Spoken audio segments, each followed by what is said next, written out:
Hello, everyone. This is Mr. Minnick. Math's my game. Mr. Minnick's my name. I normally don't do shout-outs on these math modules, but there have been a couple requests. So Josh Caldro, Seth Morgan, and Grayson Rose will get a shout-out. So today's math module, this is the last one. I'm joined again by my best academically performing Algebra 2 group to date. And what we're looking at here is binomial expansion. And this concept might really sound scary. A lot of times you hear words in a math class and you're like, oh, no, it's worse than seeing a clown on a bicycle on the side of the road by the Eastwood Mall with scary teeth. I was so freaked out yesterday when I saw that. So, a binomial expansion, what I'm talking about is something like this. X minus 3, the quantity squared. Okay. So what we got to do is not make stuff up. Let me say that again. What we got to do is not make stuff up. There might be some classes in school where you can get away with making stuff up.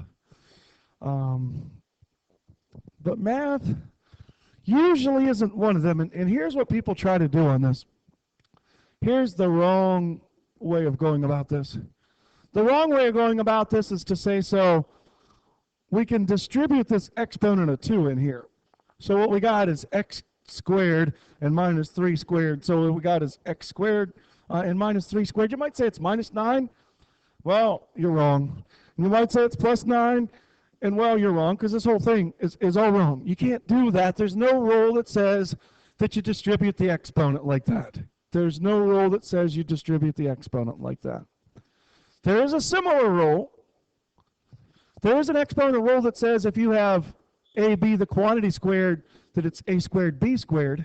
Okay? But there is no rule that says A plus B, the quantity squared, is A squared plus B squared. That's not a rule.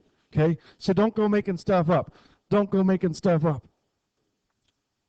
So let's think about this.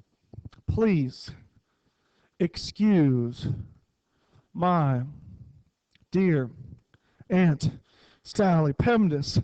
It almost rules the universe in math. We could stop there. Please, is there anything in the parentheses to do? Not really. Is there an exponent to take care of? Yes, there is. So what do we do? Well, we don't do what it says, what the wrong part was. So what do we do? What's an exponent mean? What's an exponent mean? It means multiply the thing out by itself how many times? Twice in this case.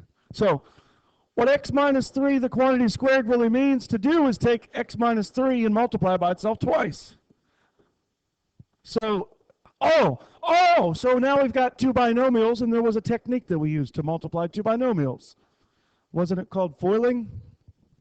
So the product of the first terms is x squared. The product of the outer terms is minus 3x. The product of the inner two terms is minus 3x. And then the product of the last terms is plus 9. So after a little bit of housekeeping, we're going to get x squared minus 6x plus 9. Now for Algebra 2, I've got one final application of this, and I think I had mentioned this the other day ago. Put into standard form. Put into standard form this. Y equals 2 times x minus 5, the quantity squared, plus 3. And people get this twisted. They forget about PEMDAS. PEMDAS says let's take care of the exponent first. PEMDAS says leave the 2 alone for a minute. You want to distribute it, but don't. PEMDAS says you're not ready to distribute the 2 yet. You got to take care of the exponent first. PEMDAS says we're going to have x minus 5 times x minus 5. Okay. So then what we're going to have is, and I'm going to leave that 2 alone for a minute. It's like the icing on the cake for me. So inside the parentheses, I'm going to get x squared minus 10x plus 25. And now, after I've taken care of that exponent, now I'm ready to move on in PEMDAS and distribute. So I get 2x squared minus 20x plus 53. I skipped a couple of steps there at the end. Okay. So that's it in this math module. It's been real. It's been fun. Hopefully it's been educational. And I hope everybody has a good day. See you next time.